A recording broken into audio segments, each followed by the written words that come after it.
This is Dr. Hutch, and this is a presentation on the reproductive system. So let me share my PowerPoint screen with you.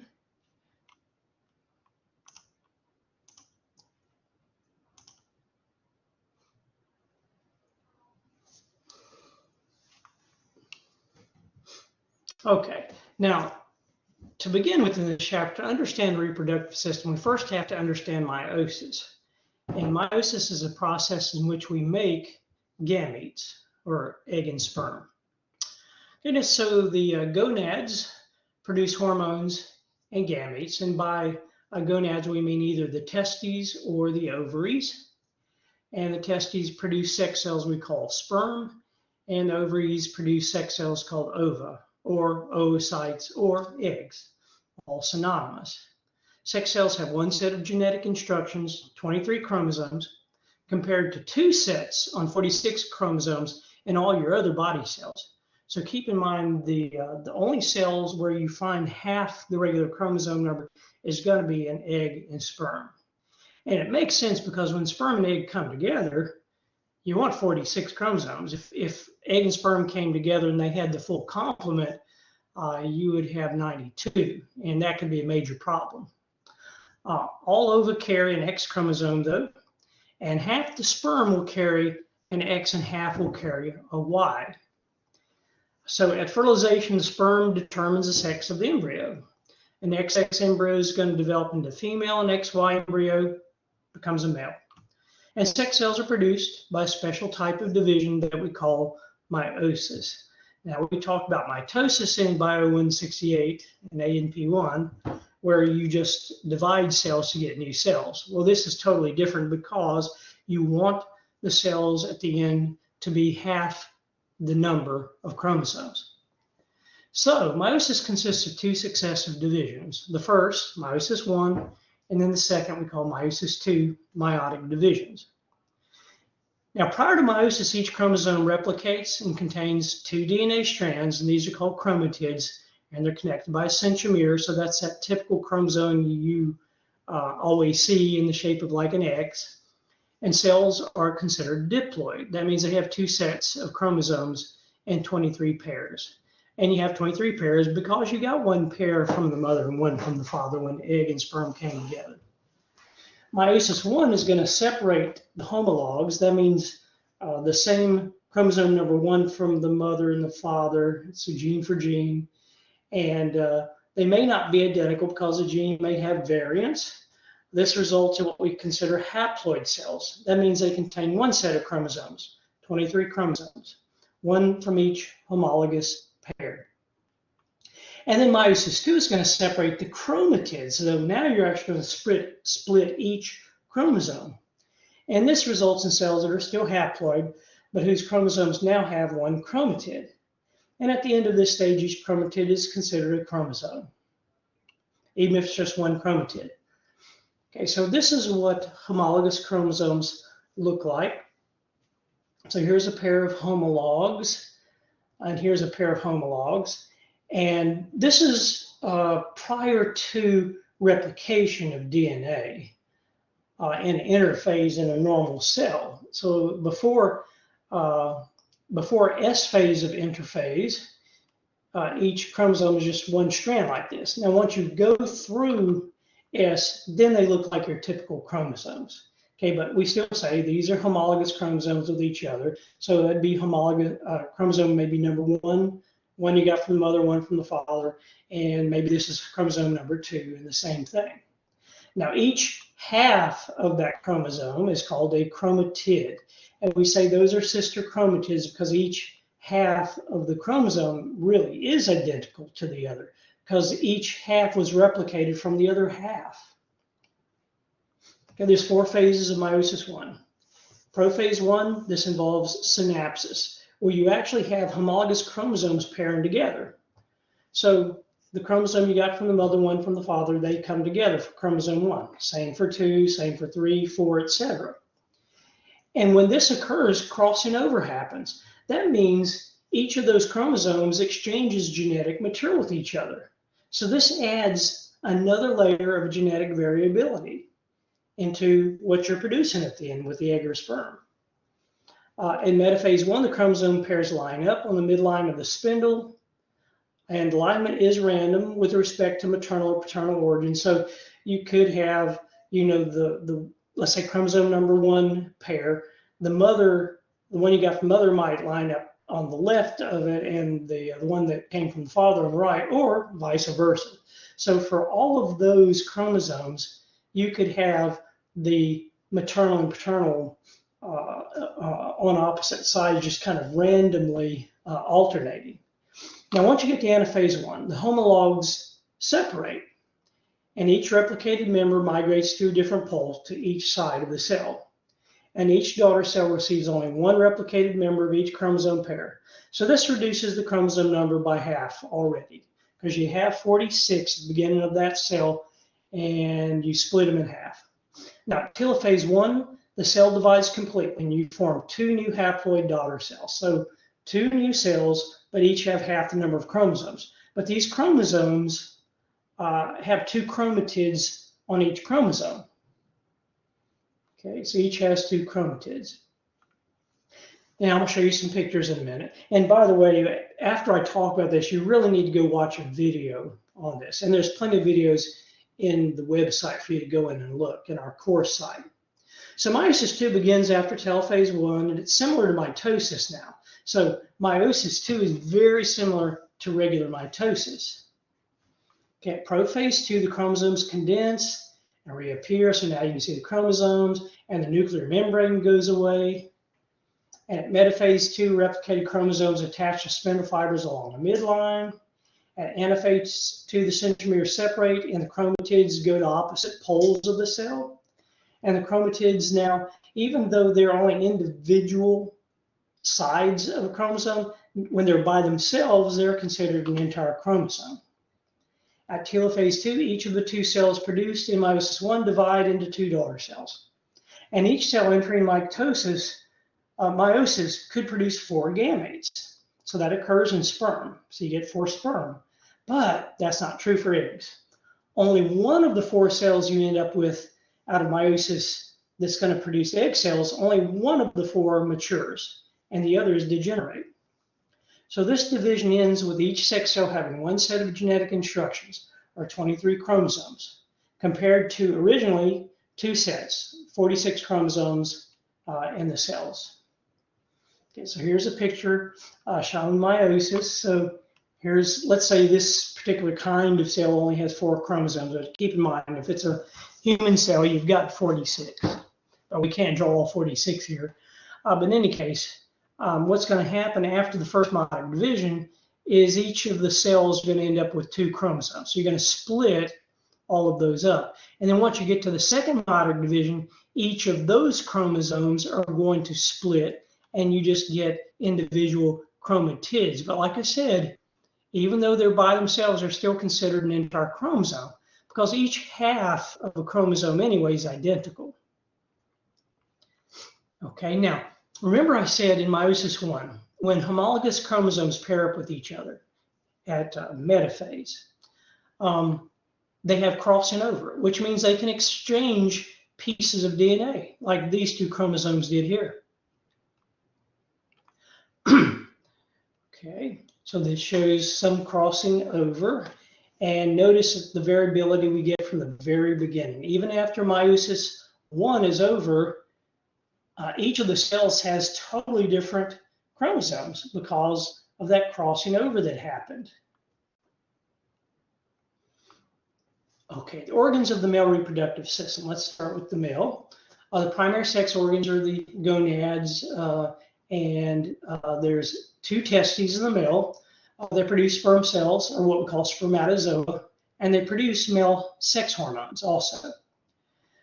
Secondary accessory sex organs, these are the other internal and external sex organs. They secrete male sex hormone, they transport sperm and secretions to outside the body. Okay, so we see male reproductive organs here. We're going to talk about each of these in much more detail as we go through it. But of course, this is the scrotum that houses the testis. So it's just showing one here, of course. And then the epididymis is a group of tubules where the sperm really mature, and then that is actually sent through the ductus deferens are also called vas deferens, eventually around through the ejaculatory duct, and then out the urethra and out the penis. And this is another view, kind of a top-down view or an anterior view.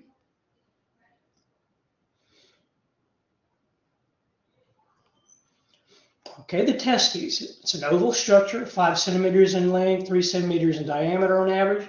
Each testis is suspended from the trunk of the body by a spermatic cord, and it lies within the scrotum. Now, in the male fetus, testes have not distended yet. And so the testes originate from masses of tissue behind the parietal peritoneum near the kidneys. And usually 1 to 2 months before birth, testosterone is going to be produced by the testes. This will trigger descent into the scrotum. Gubernaculum, or fibrous cord, aids the descent through the inguinal canal. And after descent, the spermatic cord contains the ductus deferens and blood vessels and nerves. Okay, so this shows the order of descent of the testes during fetal development. Okay, the structure of the testes, let's look at that, the male gonad. The tunica albuginea, this is a tough fibrous capsule that encloses each testis. And then you have lobules, which are compartments in the testis separated by connective tissue septa.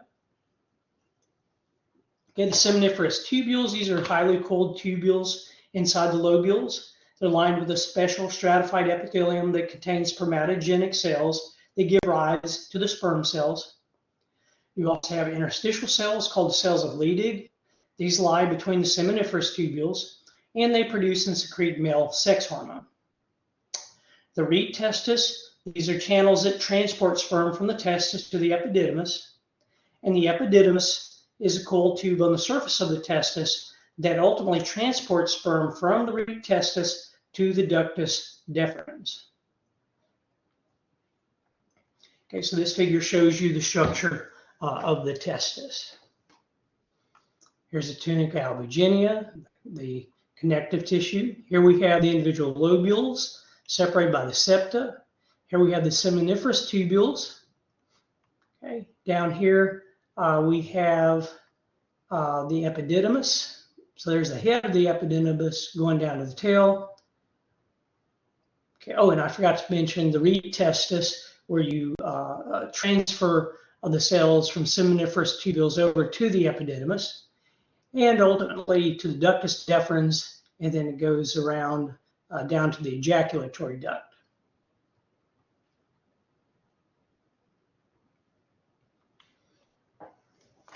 Okay, the internal accessory reproductive organs.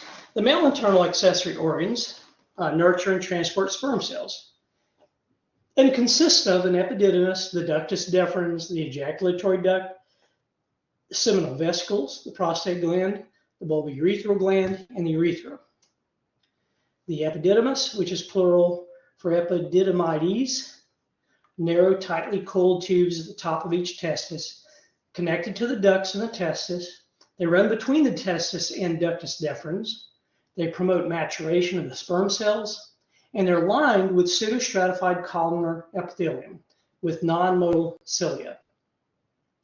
And the ductus deferens, which is plural, or the plural is ductus deferentia, I apologize. And it's a muscular tube, 45 centimeters long. It's part of the spermatic cord. Each extends from the epididymis to the ejaculatory duct, and it's lined with pseudostratified columnar epithelium. Okay, this figure shows you the epididymis.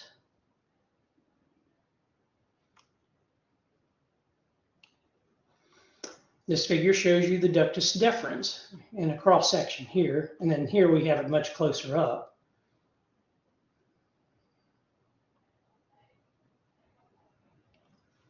Okay, the seminal vesicles, which are glands. Each is attached to a ductus deferens near the base of the urinary bladder. It secretes alkaline fluid, which regulates pH in the male and female tracts. It secretes fructose and prostaglandins. The contents empty into the ejaculatory duct, and this contributes most of the volume of semen. The prostate gland. This surrounds the proximal portion of the urethra, and it lies just inferior to the urinary bladder. The ducts of the glands open into the urethra. It's composed of tubular glands and connective tissue, and it also contains smooth muscle. It secretes a thin, milky alkaline fluid. The secretions enhance sperm motility, and this contributes to the volume of semen. In this figure, we see a cross-section of the prostate gland.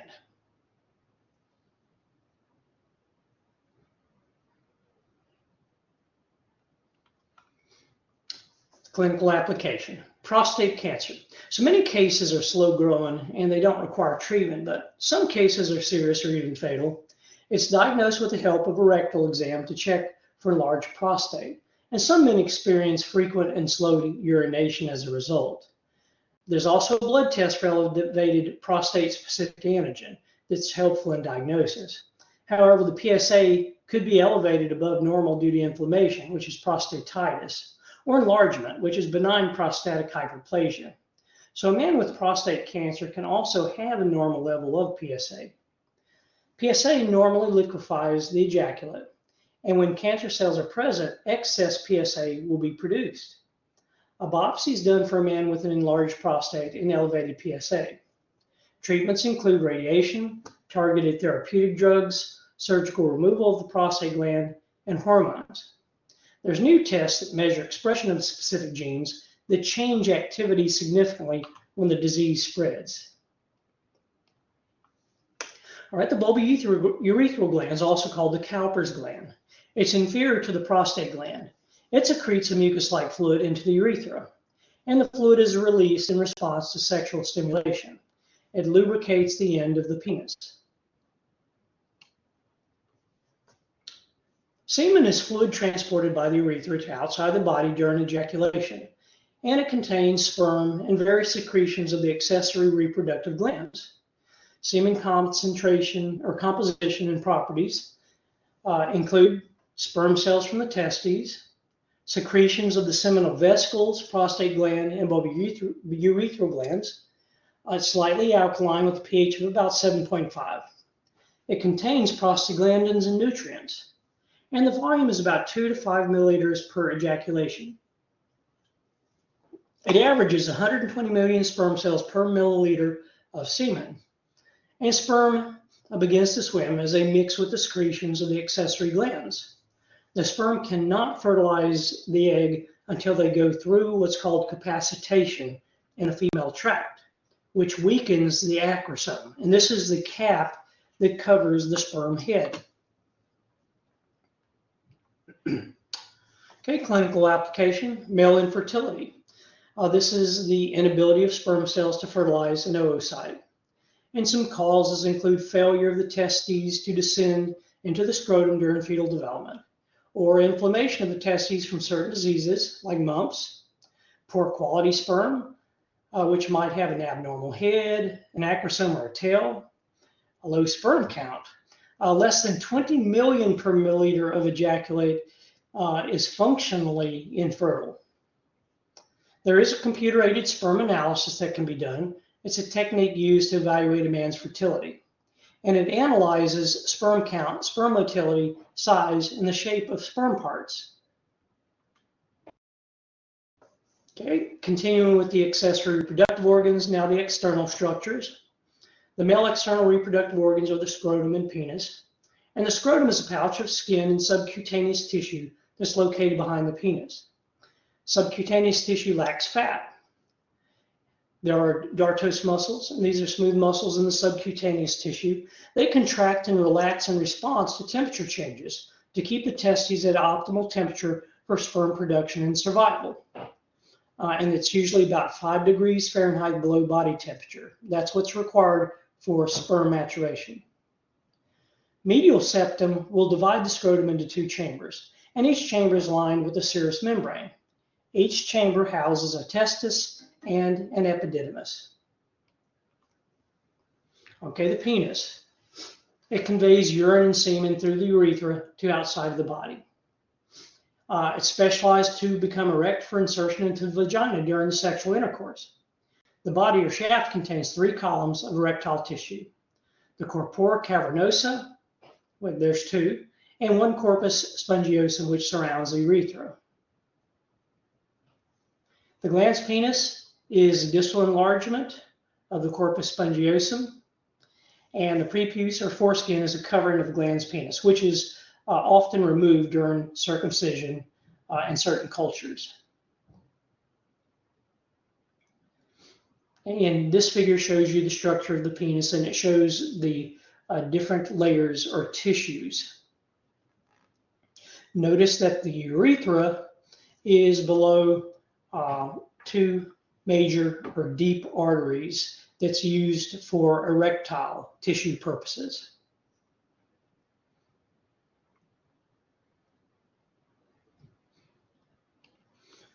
Okay, erection.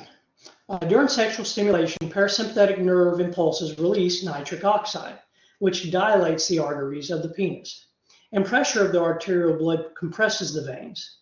Blood accumulates in the erectile tissues, and then the penis swells and elongates.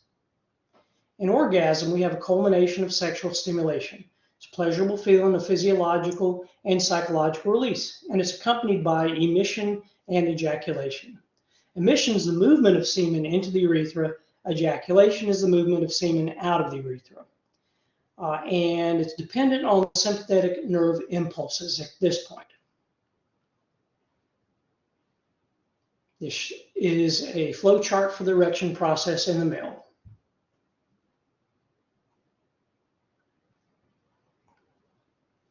This is a flow chart for emission and ejaculation.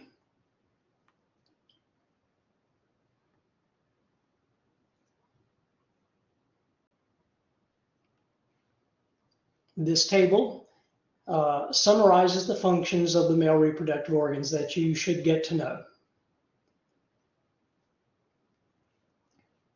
Okay, let's talk specifically about the formation of sperm or spermatogenesis.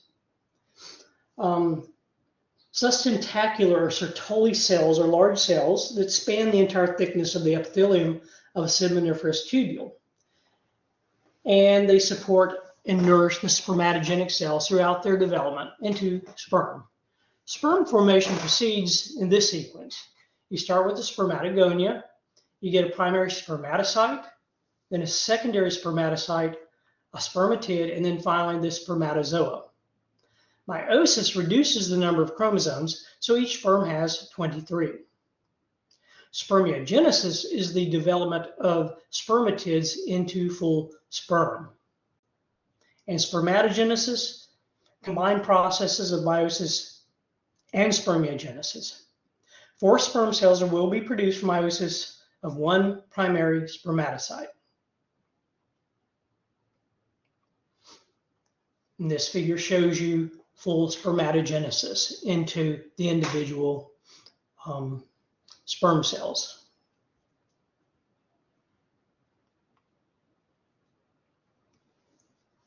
During spermatogenesis, spermatogonia replenish themselves and also give rise to spermatocytes, which develop into sperm. As the stages of spermatogenesis continue, the developing sperm migrate from the outer edge of the seminiferous tubule to the lumen. Sustentacular cells support the entire process, housing and nourishing developing sperm.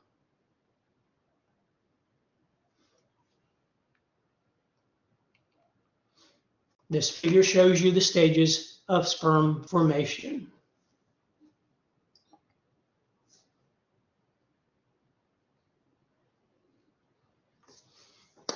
Structure of the sperm cell.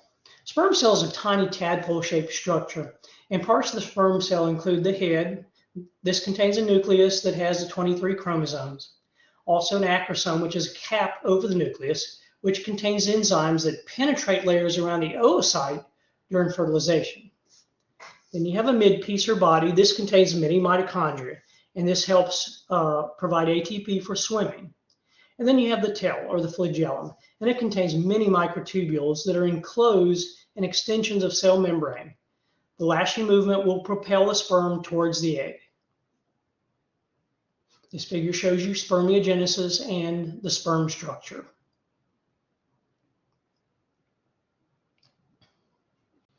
This figure shows you actual human sperm cells in a compound microscope. All right, let's talk about hormonal control of the male reproductive functions. The male reproductive functions are controlled by hormones secreted by the hypothalamus, the anterior pituitary gland, and the testes.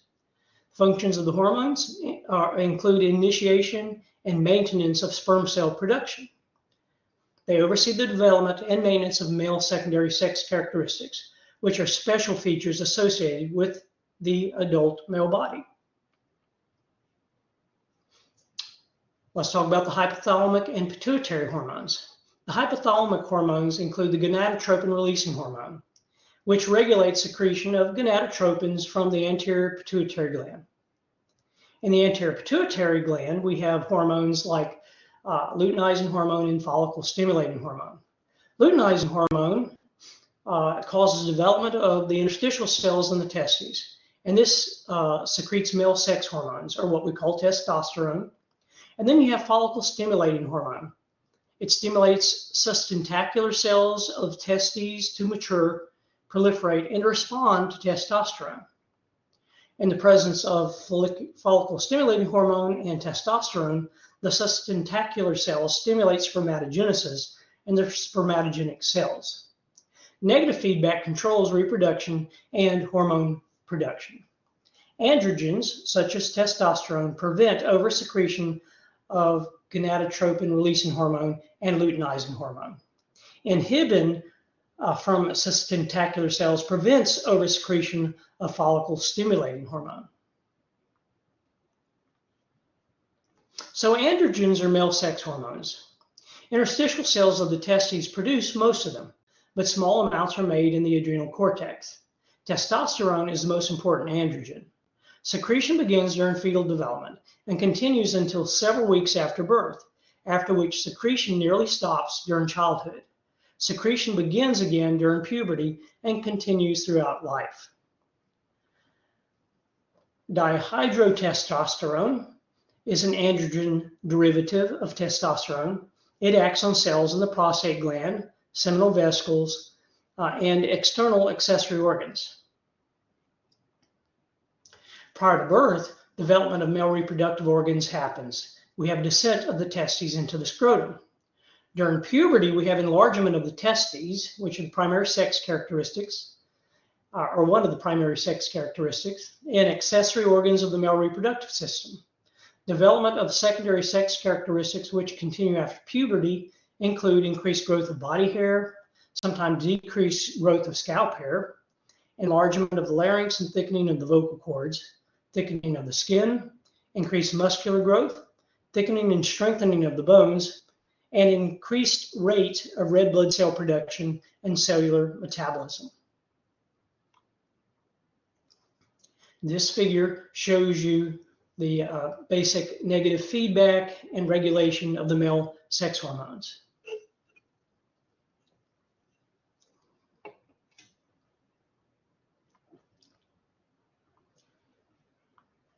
Organs of the female reproductive system. There are specialized functions of the female reproductive organs, which include producing the female sex cells, or egg cells or oocytes, transporting oocytes to the site of fertilization, providing favorable environment for developing offspring, transporting offspring to outside the body, and producing female sex hormones. The female reproductive organs include the primary female sex organs, gonads, which are the ovaries, and accessory or secondary female sex organs, which are internal and external reproductive organs. This figure shows the organs of the female reproductive system. You'll see here we have the ovary and the uterine tube connected to the uterus, which is connected to the vagina, which is surrounded by several accessory organs. Okay, the ovaries are solid oval structures, and they lie in the lateral wall of the pelvic cavity.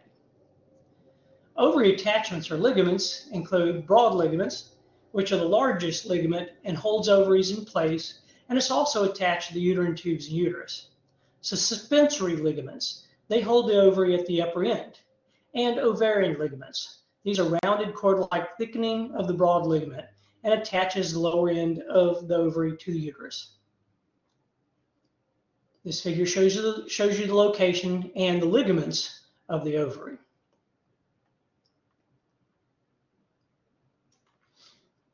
Okay, descent and structure of the ovaries. Like the testes of the male fetus, ovaries develop from masses of tissue posterior to the parietal peritoneum, near the developing kidneys. The ovaries descend to locations just inferior to the pelvic brim, where they remain attached to the lateral pelvic wall. The ovary structure includes an ovarian medulla and a cortex. The medulla is the inner layer. It's mostly loose connective tissue and contains many blood vessels, lymphatic vessels, and nerve fibers. The ovarian cortex consists of more compact tissue. It has a granular appearance due to tiny masses of cells called ovarian follicles, which are oocytes that develop inside these follicles.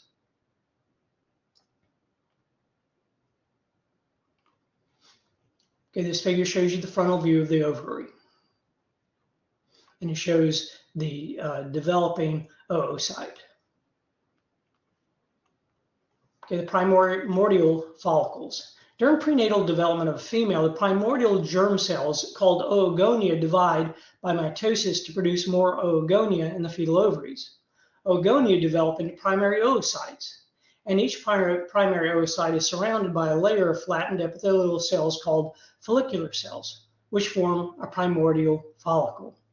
Early in fetal development, primary oocytes begin the process of meiosis, but the process soon stops and does not start again until puberty. Once the primordial follicles are produced during fetal development, no new ones are produced.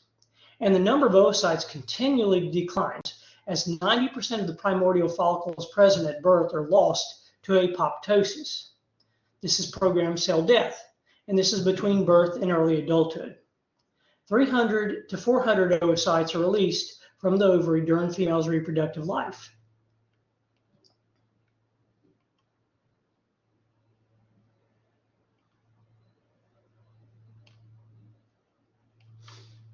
Okay, the internal accessory reproductive organs of the female include the uterine tubes, the uterus, and the vagina.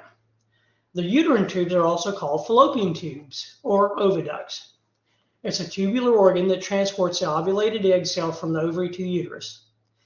It ends near the ovary, the end near the ovary is a funnel-like infundibulum with extensions called fimbriae. And the fimbriae lie close to the ovary, so they pick up ovulated egg cells. The layers include an inner mucosa, a middle muscularis, and outer covering of the peritoneum. The mucosa is lined with cilia, which aid in transport of the egg down the uterine tube.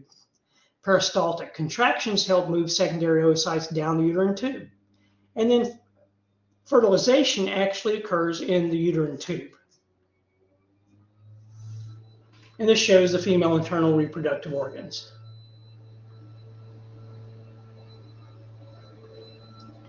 This figure shows you the uterine tube. It shows the non-ciliated, which is pink, and the ciliated, which is green, cells in this case. The uterus. The uterus is a hollow muscular pear-shaped organ. It receives the embryo and sustains its development. It's attached to the pelvic walls by the broad ligament and round ligament. And regions of the uterus include the body, which is the upper 2/3 of it, which contains dome-shaped fundus at the top, and a cervix or neck, which is the lower 1/3, partially extends into the upper part of the vagina. The layers of the uterine wall include the endometrium or mucosa, the myometrium, which is a muscle layer, and a perimetrium, which is also called the serosa. This figure shows you the uterus and light micrograph of the uterine wall. Okay, the vagina. The vagina is a fibromuscular tube that runs between the uterus and outside of the body. It conveys the uterine secretions, receives the penis during intercourse, and provides a passageway for offspring during birth. It surrounds the end of the cervix. The fornices are recesses between the upper vaginal wall and cervix. The vaginal orifice is partially enclosed by the hymen, which is a thin layer of connective tissue, and stratified squamous epithelium. The wall of the vagina has 3 layers: an inner mucosal layer of stratified squamous epithelium, a middle muscular layer, and an outer fibrous layer. The female external accessory reproductive organs surround the openings of the urethra and the vagina, and together they're called the vulva. The organs include the labia majora, which is rounded folds of adipose tissue and skin. It encloses and protects the other external reproductive organs. It merges to form a rounded elevation over the symphysis pubis. This is called the mons pubis. The labia minora. This is a flat and longitudinal group of folds between the labia majora. It has well-supplied blood vessels, and at the interior they form a hood-like covering around the clitoris. The clitoris is a small projection between the labia minora at the interior end of the vulva. It corresponds to the male penis, and is composed of 2 columns of erectile tissue. The vestibule is a space between the labia minora. It encloses the vaginal and urethral openings. The vestibular glands secrete mucus into the vestibule during sexual stimulation. This figure shows you the female external reproductive organs.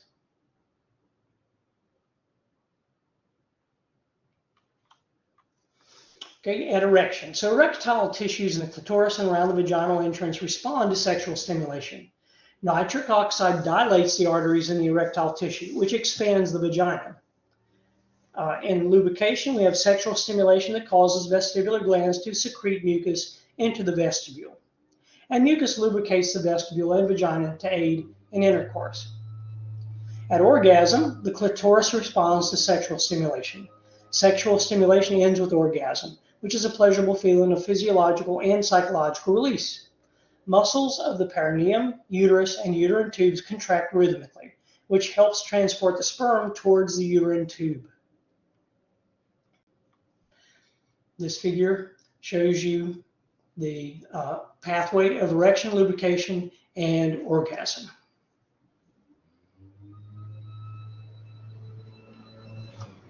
This table shows you the functions of the female reproductive organs, which you should get to know.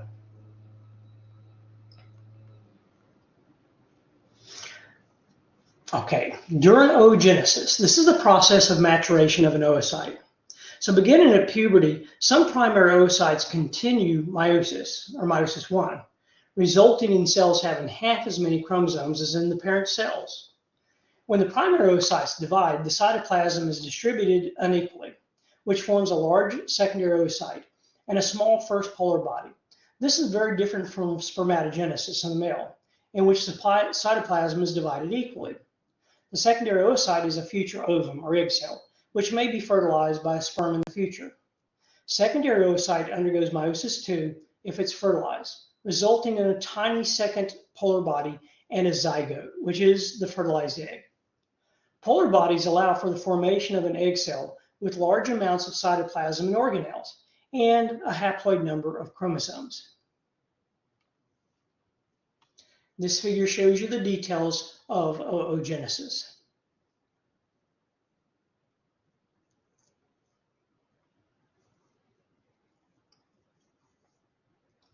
And I have provided videos on your course site also that go through this process.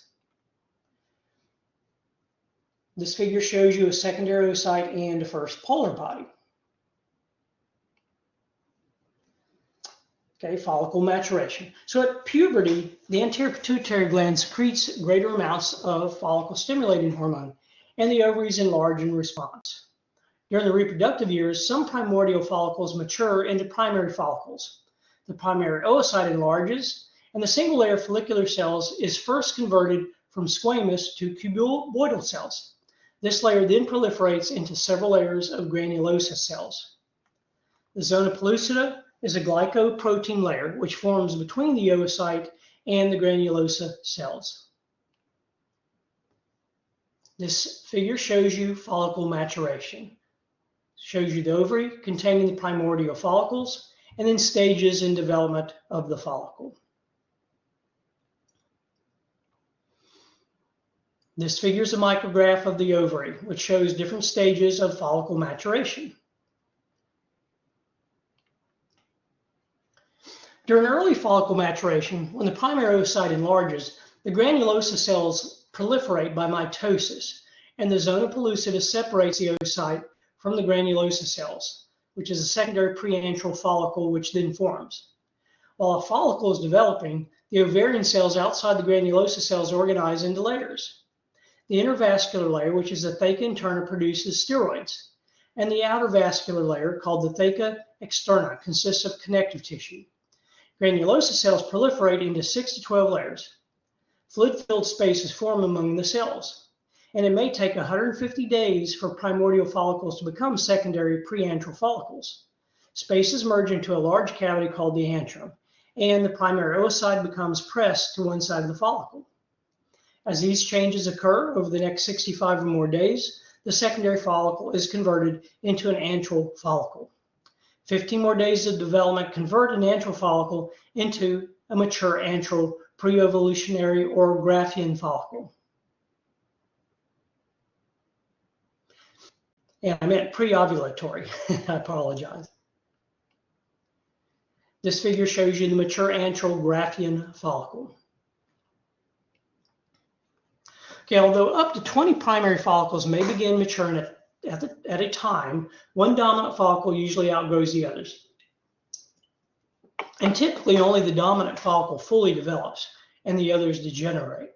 It takes about 300 days for a primordial follicle to develop into a mature antral follicle.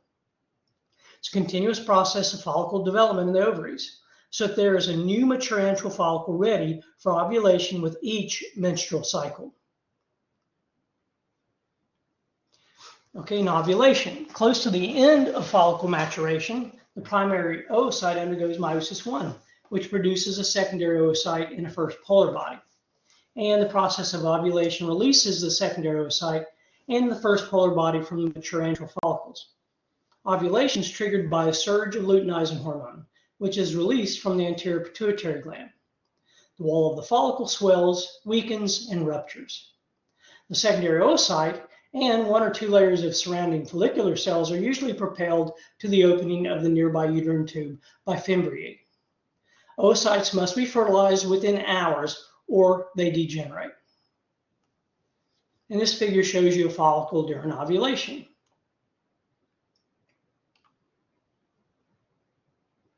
Female sex hormones are secreted by the hypothalamus, the anterior pituitary gland, and the ovaries, which control the following reproductive processes: development and maintenance of female secondary sex characteristics, which are special features associated with the adult female body, maturation of female sex cells, and changes during the menstrual cycles.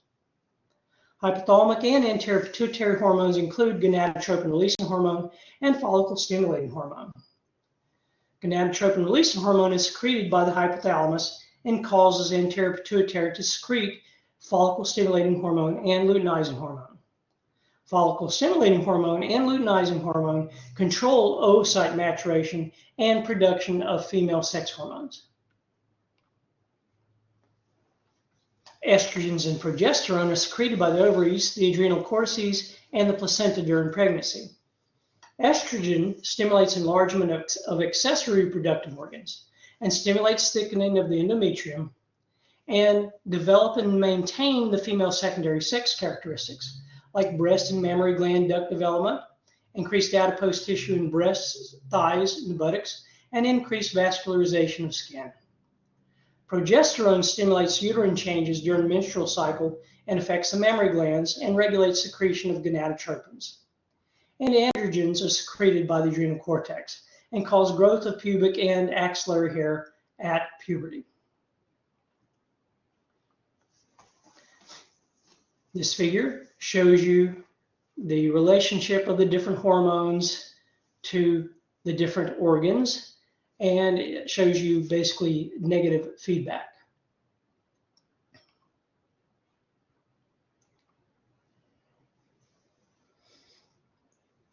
And I'm going to stop here and I will continue in another video and start with the menstrual cycle and finish this particular chapter.